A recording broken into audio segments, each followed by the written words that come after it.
안녕하세요. 아더맘입니다. 저는 많은 분들이 행복하게 지내길 바라는 사람입니다. 특별히 저는 아이들에게 관심이 많아서 처음에는 아이들 대상으로 유튜브를 시작했는데요. 결국은 아이들을 건강하고 행복하게 자라게 하는 건 부모님들이 만들어주신 환경이라는 생각에 이제는 부모님을 상대로 또 어른들을 상대로 돈 얘기, 마음 얘기, 또 여러 가지 건강 얘기들 하고 있습니다. 오늘은 중산층에 대한 얘기를 해보고 싶습니다. 한국인의 중산층 기준 혹시 알고 계세요? 인터넷에 좀 많이 나왔죠? 오늘 제가 한번 읽어드릴게요. 한국인의 중산층의 기준, 이거는 직장인 대상으로 설문조사를 한 거래요. 첫 번째, 부채 없는 아파트 30평 이상 소유. 두 번째, 월급여 500만 원 이상. 세 번째, 자동차는 2000cc급 중형차 소유. 네 번째는 예금액이 잔고 1억 원 이상을 보유. 다섯 번째는 해외여행 1년에 한 차례 이상 다닐 것. 이게 이제 한국인들의 중산층 기준이에요. 그리고 프랑스의 중산층 기준은 이거는 이제 퐁피두 대통령이 삶의 질에서 정한 그런 기준인데, 첫 번째, 외국어를 하나 정도는 할 수 있어야 하고, 직접 즐기는 스포츠가 있어야 하고, 다룰 줄 아는 악기가 있어야 하며, 남들과는 다른 맛을 낼 수 있는 요리를 만들 수 있어야 하고, 공부에 의원이 참여할 것, 그리고 약자를 도우며 봉사활동을 꾸준히 할 것, 이게 기준이래요. 영국의 중산층 기준은 옥스포드 대에서 제시한 중산층 기준인데요.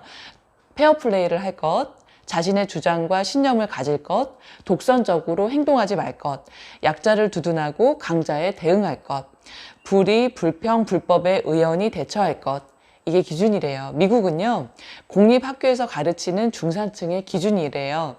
자신의 주장이 떳떳하고 사회적인 약자를 도와야 하며 부정과 불법에 저항하는 것, 그리고 그 외 테이블 위에 정기적으로 받아보는 비평지가 놓여 있을 것, 이게 이제 미국의 중산층의 기준이래요.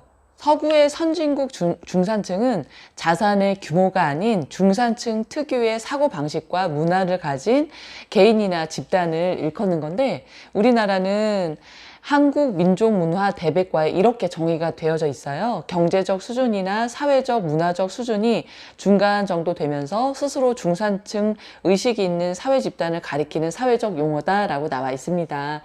어떻게 보세요? 굉장히 우리나라는 중산층의 기준을 어떤 숫자, 있는 돈, 보이는 물질에 의해서 나누지만, 외국은 정신적인 면이나 어떤 삶의 생활 패턴, 이런 걸 많이 하죠.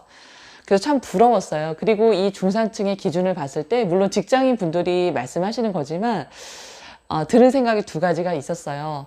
응?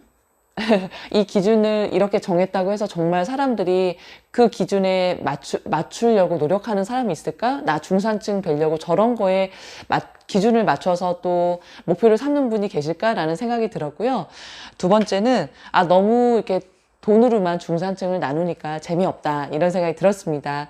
그러니까 중산층, 아까 사전적 의미로 말씀을 드렸는데, 그냥 딱 한마디로 말하면 잘 살아 보인다, 좀 저 사람 잘 사는 것 같아, 그 사람을 중산층이다라고 정의를 했을 때 제가 한번 생각을 해봤어요. 제가 생각하는 중산층은요, 첫 번째는 즐기는 운동이나 스포츠가 있는지, 정말 잘 산다는 건 내가 먹고 살기 위해서만 내 체력을 쓰는 것이 아니라 내가 먹고 사는 것 외에 다른 활동들을 할 수 있는 게 중산층처럼 보여요. 그리고 두 번째는 기분 좋을 때 부를 수 있는 노래가 있는지, 내가 뭔가 여유가 있어야 노래도 나오고 하는 거잖아요. 그래서 저는 기분 좋을 때 탁 하고 부를 수 있는 노래가 있는지, 그것도 중산층의 기준에 넣고 싶어요. 그리고 세 번째는 사회를 위해서 봉사하는 것이 있는지, 그게 돈이 돼도 되고 아니면 나의 재능이 돼도 되고 그냥 내가 할 수 있는 것 아무거나 돼도 되죠.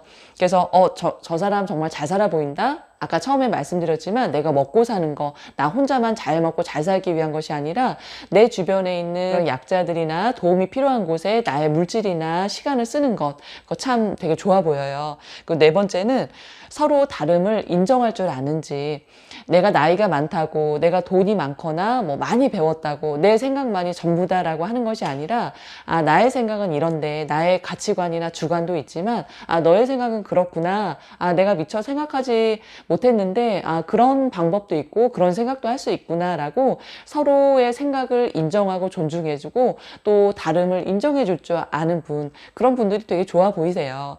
그리고 마지막은요, 한 달에 몇 권의 책을 읽는지.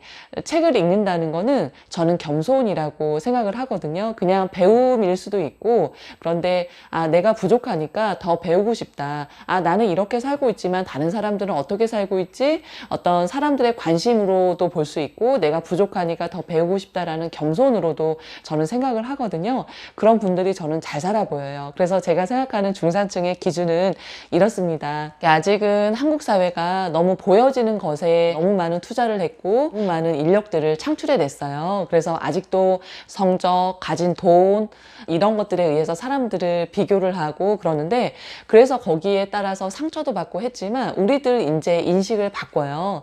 나라에서 정해주는 것이 아니라, 누가 정해주는 것이 아니라 그냥 중산층?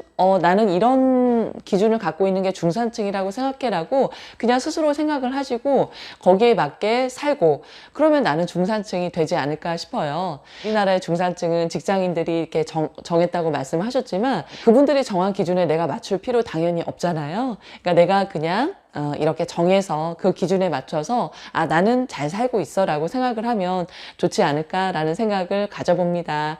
그러면 대한민국이 보여지는 거 말고도 정신이나 어떤 마음이 부자가 되는 그런 나라가 되기를 바라는 마음에서 또 이 영상을 올려드립니다. 그러면 오늘도 영상 끝까지 봐주셔서 감사합니다. 다음에 또 찾아뵙겠습니다. 안녕히 계세요.